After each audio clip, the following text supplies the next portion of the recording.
have never forgotten that morning. The Tennessee sky was still shrouded in mist, and trucks thundered along the highway as if dragging my heart down onto the pavement. Amid the whistling wind and debris skittering across the sidewalk, I saw it, a tiny life, barely a month old, trembling and teetering on the edge of cold, gray concrete. Those eyes. My God, those eyes did not cry out or plead. They only looked straight at me, as if asking, "You think I'm not worth existing, don't you?" Its body was so thin that every rib showed through mud-streaked skin.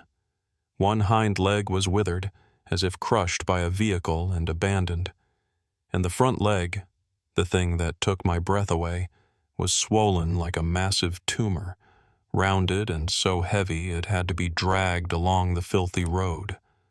Just in front of its muzzle, a half-eaten piece of bread sat alone, coated in road dust. I stood there, frozen. Part of me wanted to turn away and tell myself, this is not my business. But in that moment, I heard my own heart whisper, if you walk away today, these eyes will be gone forever. I left that day, but those eyes would not leave me. All night, the image of that tiny body, one leg wasted, the other swollen and dragged across the concrete, haunted me like a ghost. I lay in my old wooden house, the clock ticking, and each tick sounded to me like the weakening heartbeat of that dog. The next morning, I went back. The same stretch of highway, the same mess of trash, plastic bags, scraps of paper, busted foam containers, and it was still there. Hadn't gone, hadn't run, just stood, trembling, eyes staring into space as if the world had nothing left for it. I brought a small bag with a few crackers and some boiled chicken. I knelt about 5 meters away and set the food on the pavement, then stepped back. I said nothing, made no motion, just stayed quiet. Trucks screamed past, and the wind sent a scrap of newspaper skittering. The dog did not move. Its eyes flicked to the food, then away, as if used to betrayal, used to seeing food it would never be allowed to touch. On the second day, I came back earlier. I left half a sandwich, sat farther away and leaned against a telephone pole, pretending not to care. A long, long time passed before it lifted a front paw, the heavy, swollen mass scraping the road with a sound like bone on concrete. I held my breath. It managed a few steps, then stopped, sniffed the air, and retreated. Still, it did not touch the food. I understood. It was hungry for more than food. It was hungry for trust. On the third day, I brought a small bottle of water. I poured a capful and set it at the edge of the grass and placed a piece of chicken right beside it. Then I sat down on the ground, hands at my sides, eyes fixed on the road like a harmless passerby. Sunlight hit that swelling, and the skin shone, a sickly yellow reflection. My throat went dry. It shuffled closer. Its nose tested the air, then pulled back. I did not move, did not breathe hard. 1 minute, 2 minutes. At last, the little tongue licked the water, just once, then went away. My heart thudded. I knew that was the first step. On the fourth day, I brought my old jacket. I spread it next to the grass and put the food on it. When the dog approached, I stepped a few paces away, leaving a safe space. It sniffed the jacket for a long time, then timidly touched its nose to the fabric. It did not eat, but it did not run. I whispered, though I knew it wouldn't understand, "Take your time, kid. I'm not going anywhere." On the fifth day, a steady rain came. I nearly stayed home, but those eyes pulled me out. I grabbed an old umbrella and ran to the highway. It was still there, soaked and shivering. I knelt down and held the umbrella over it. It did not look at me, did not move. but for the first time, it did not retreat. We stood like that beneath the cold rain. I heard its rasping breath and my own whisper, "I won't let the rain take you." On the 6th day, I decided to try something bolder. I sat only 3 meters away. In my hand was a small piece of chicken. I did not offer it, only rested it in my palm and stayed still. The night rain had left the ground steaming, the smell of rust from old cans mixing into the air. The dog smelled it and hesitated. I held my hand like stone. It took nearly 10 minutes before it slowly stepped forward and touched its nose to the meat. It did not eat. It only inhaled, then backed away. But for the first time, the gap between us was no longer an abyss. On the 7th day, I came early, when the grass was still edged in dew. It no longer stood in the middle of the sidewalk. It sat where I had left the food the day before, waiting. My chest clenched. I knew it was starting to understand. I would come back. I pulled a larger piece of chicken from my coat pocket, set it on the ground, then stepped back. It came forward, trembling, bent its head, and ate. Slowly, in small bites, its eyes never leaving me. In that moment, I realized a life that the world had once thrown away had finally opened a narrow door for me to step through. I knew I was out of time. The swelling on its front leg grew larger each day, red and angry, as if it might burst at any moment. That small body dragged itself across the concrete, ribs sharp as broken wood, eyes fading with every hour. By the 8th day, I knew there was only one choice left: carry it to a vet or lose the chance forever. I laid my coat down and lifted it gently. The body was so light it frightened me, like holding a bundle of dry sticks. It didn't resist, didn't cry.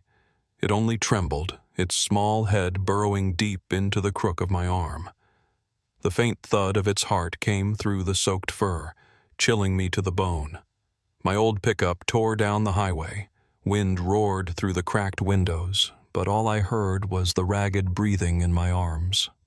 I kept my eyes on it, terrified that if I blinked, that fragile breath would vanish. The vet's clinic appeared beside an old gas station. A faded white sign, veterinary clinic, barely showed through the morning haze. I pushed the door open, the bell chiming, the smell of antiseptic mixed with dry pet food. The vet that morning was Marissa Hayes, a woman in her 30s with a serious face and neatly tied brown hair. She looked up from her papers, and the moment her eyes met the dog in my arms, her expression darkened. "Oh my God, where did you find this?" she cried, rushing over. I laid the dog on the cold steel table. The sound of its body hitting the metal cut through me like a blade. Marissa slipped on gloves and swung a light on. The swelling gleamed under the yellow beam, pulsing with every frail breath. She shook her head, her voice low. "It's only about 4 or 5 weeks old." One hind leg is wasted, nearly useless. That mass on the front leg, it's massive. And the body is collapsing from malnutrition. Honestly, the chance of survival is very slim. I felt my heart fall into a pit. "You have to understand," Marissa went on. "We can try, but the risks are enormous. Most people, they wouldn't attempt it. They'd say it's not worth doing. Not worth doing." The words rang like nails sealing a coffin. I looked down at the dog. Its eyes were still open, not pleading, not bitter, just quiet, as if used to being discarded. I thought of the crumpled note I'd found near the trash heap. Not worth the effort. A death sentence scribbled by a human hand. I clenched my fists, blood pounding in my temples. I met Marissa's gaze, my voice rough. "Then it's lucky for him, because I don't believe in those words." The clinic fell silent. Only the dry beeps of the monitor echoed, ticking down like a clock. Marissa sighed, her eyes softening. She nodded. "All right. But you need to know, this will be very hard. He's fragile. One mistake, and he won't make it. I placed my hand on the swollen leg and felt the burning pulse beneath the stretched skin. I whispered, not sure if to him or to myself, "You're not going anywhere. Not while I'm here." They wheeled him into the treatment room. The door shut, leaving me alone in the hallway with the beeps, the clatter of metal instruments. I clasped my hands, head bowed. I had been a carpenter, my palms calloused from sawing and hammering. But now they shook uncontrollably, shook with fear of losing a tiny life I had only just learned to call hope. A sharp cry came from the operating room. I leapt to my feet. The monitor wailed, one long tone, then faded. I pressed my ear against the door. Inside, Marissa's voice was urgent. "Heart's too weak. Hold the airway. Increase oxygen. Hurry." I closed my eyes. My body shook like a storm tearing through. In that moment, I was no longer a retired old man. I was a soldier again, waiting on the battlefield, praying a comrade would survive the rain of fire. Then the monitor came back. Beep, beep, beep. Slow, but steady. I broke down. Tears streamed down my face, wetting the hand that gripped the wooden door. The surgery was not over, but I knew one thing. Today, that tiny dog had fought, and I swore to myself that I would fight with him until the very end. The treatment room door closed, but every sound that came through felt like it was driving straight into my chest. Metal trays clinking together, the monitor's uncertain beeps, Marissa's voice barking orders to the nurse. I sat on a cold plastic chair in the hallway, my fingers interlaced, sweat beading on my skin though the morning air was sharp. In the service, I'd heard bullets whistle past my ears and watched comrades fall at my feet. But I had never felt this powerless. On a battlefield, at least I could pull a trigger. Here, all I could do was sit still, wait, and pray. A soft whimper leaked from behind the door and then faded. I moved up against it, as if being closer might somehow lend it warmth. Marissa's voice floated through, taut as a stretched wire. "Give a light sedative. Keep the blood pressure stable. Careful, don't let the mass rupture. I bit my lip until it bled." Each word from her felt like another level of hell being lowered onto my chest. Half an hour stretched like a year. Then the door swung open and Marissa stepped out, her lab coat damp with sweat. "We were able to drain the fluid around the mass. But it's still critical. The body is too weak. We'll have to remove the tumor in stages, multiple operations. One surgery won't finish it." My voice shook when I asked, "What are the chances?" She paused for a beat, then said, "To be honest, less than 20%. That number hit me like a hammer. But in that instant, I knew I had no right to collapse. I nodded. "If there's even 1%, I won't give up." She looked at me for a long moment, then nodded slowly, as if finding a sliver of faith in my resolve. The next day, the second surgery began. I sat in the hallway, right by the door, not daring to move. Every beep of the monitor sounded like a war drum. There were moments when the trace flattened out. I held my breath until my chest felt crushed. Then a faint beep returned. I bowed my head into my hands, and the tears came. A young nurse ran out, her face ashen. "His heart stopped for a few seconds, but the doctor revived him." "We're continuing," I only nodded. The line in my head kept repeating what I had whispered the day before. "You're not going anywhere." "Not while I'm here." 2 hours later, Marissa emerged, her eyes rimmed red. "The major mass is out, but his body has lost too much strength. We can't be certain yet I went into recovery." He lay on a thin pad, his tiny frame bound with soft ties, one front leg wrapped in stark white bandaging. The monitor blinked slowly. I sat down beside him, took the remaining little paw in my hand and whispered, Listen, kid. You've come this far. Don't leave me now. I stayed there all night. Each time the monitor slowed, I felt like I might stop breathing along with him. Each tiny drip from the IV gave me another second of hope. The next day came with the third operation. This time, Marissa let me stand in the corner of the room, far from the table, but close enough to watch. I saw his small body tremble as the anesthetic took hold. I watched the focused look on Marissa's face when the scalpel cut through the stretched skin. I heard the mask come free and fall with a cold, hollow clank into a stainless tray. In that moment, I knew. If he got through this, nothing could stand in the way of his life. The surgery ended. They laid him back on the bed, reconnected the lines, and wrapped the bandages. I stepped forward and placed my hand on his chest. One beat, then another. Slow, but steady. He was still here. I sank into the chair, my vision blurring. I told him, though maybe I was really telling myself, "We've won, at least for today." The night after the surgery, I barely slept. In the stark white recovery room, only the monitor's drip of beeps marked time, like a clock counting down a life. I sat on a cold plastic chair. The fluorescent light cast a chill over my calloused, trembling hands. There he was before me, small, wrapped in white bandages, breathing like a candle about to gutter out. I bent forward and whispered, my voice raw. "Kid, I've seen a lot of people go, but I've never felt this helpless. If you leave me, I'll never forgive myself." He didn't respond. His eyes hung half-closed, breaths shallow and broken. I knew the anesthesia and the pain had drained whatever strength he had left. The next morning, Dr. Marissa told me, he has to start eating if he's going to have a chance.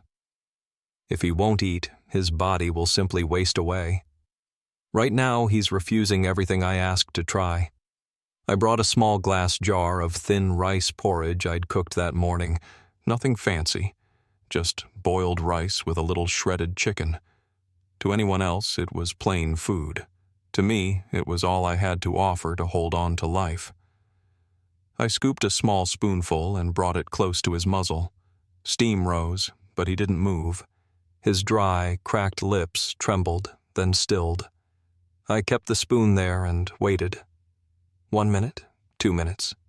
My hand grew tired, fingers shaking. "Just once, kid. Just once. Show me you're not letting go," I whispered, my voice hoarse and my eyes blurred.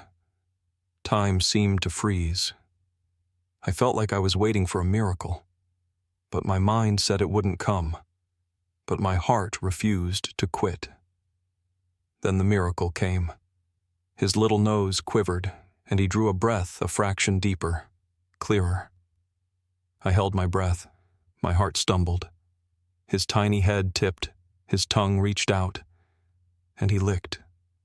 Once, softly. Just a single fleeting touch.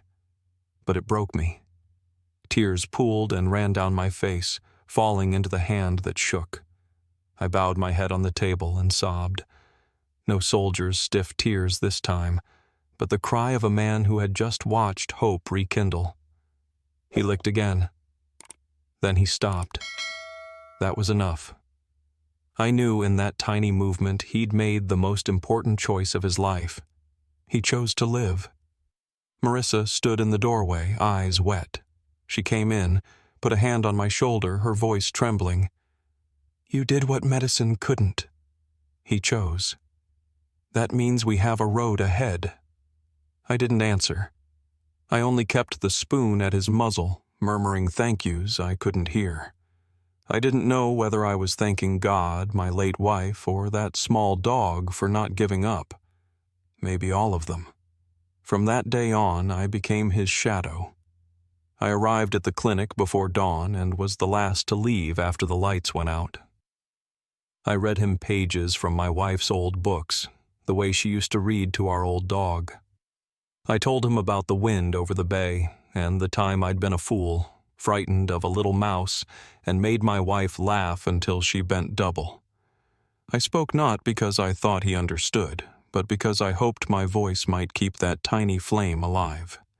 Each day, he licked the spoon once, then twice.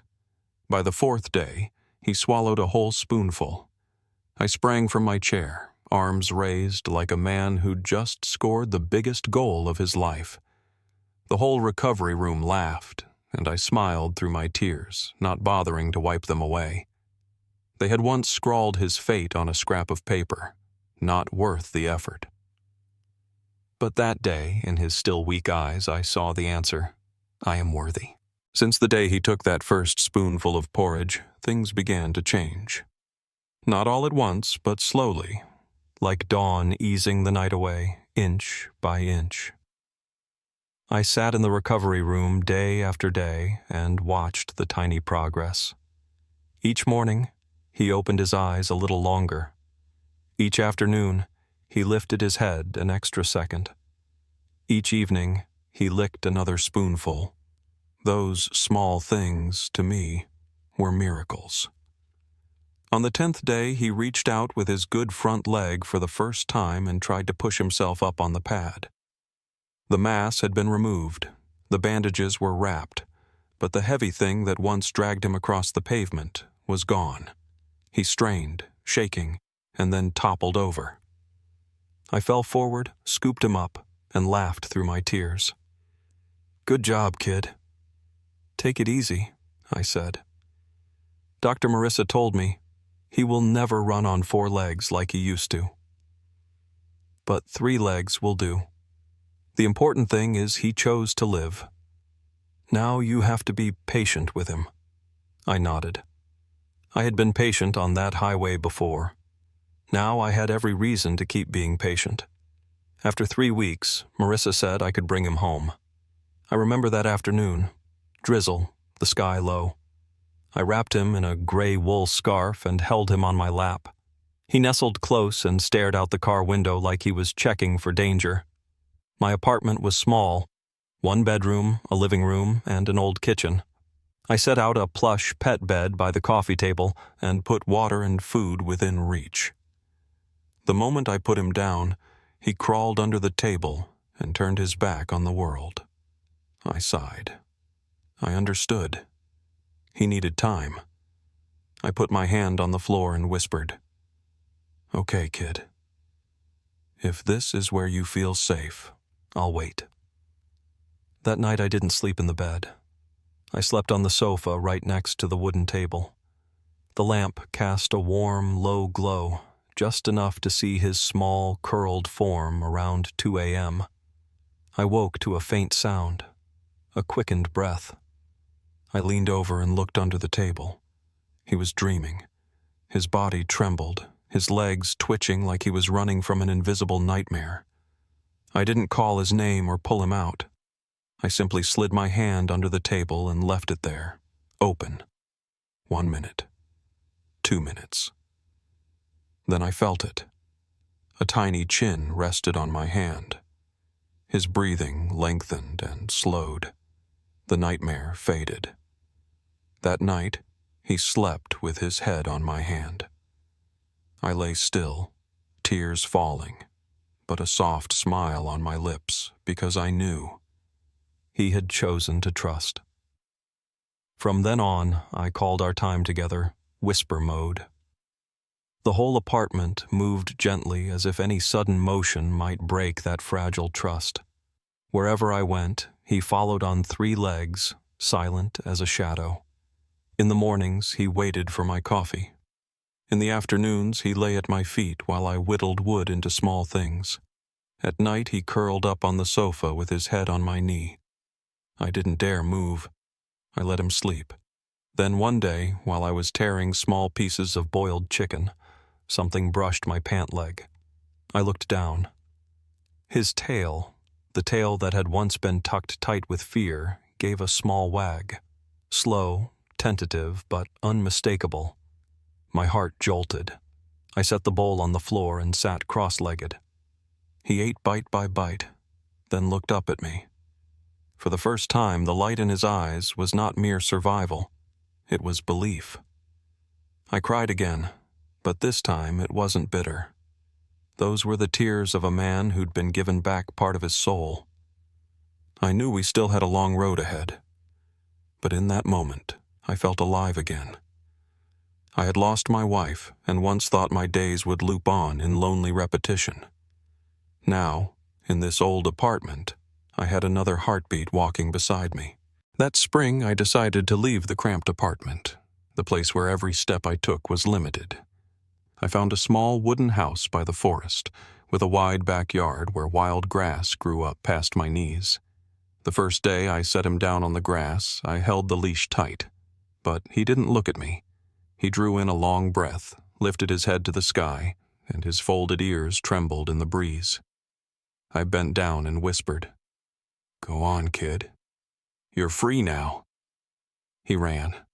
3 legs only, but as fast as the wind. Grass flew. Dirt clung to his sleek black coat.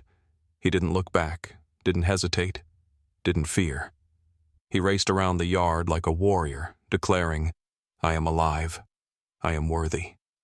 I stood still, tears falling. Never in my life had freedom felt so close. Freedom wasn't in whole limbs. It was in the will to keep going. In the days that followed, my life began to change in ways I never imagined. In the mornings, he woke me by climbing onto the bed, resting his small head on my chest. I listened to his steady breath, the strong beat of his heart. It was a reminder. We still have each other today.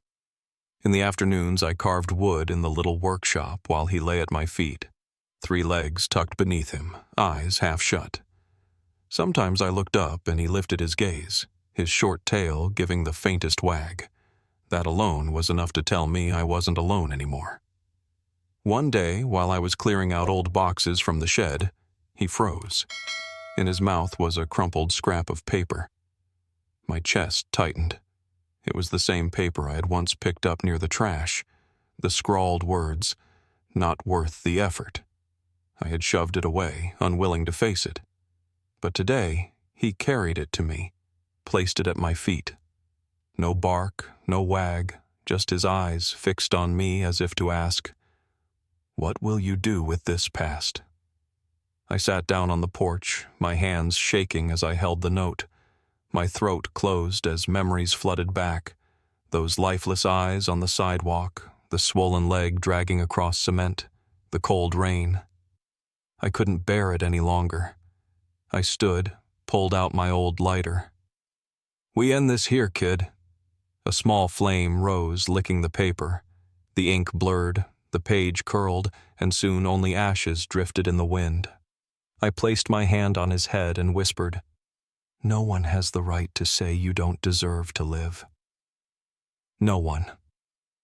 That night, I printed a photo, him racing across the yard, ears flying, eyes bright, mouth curved almost like a smile.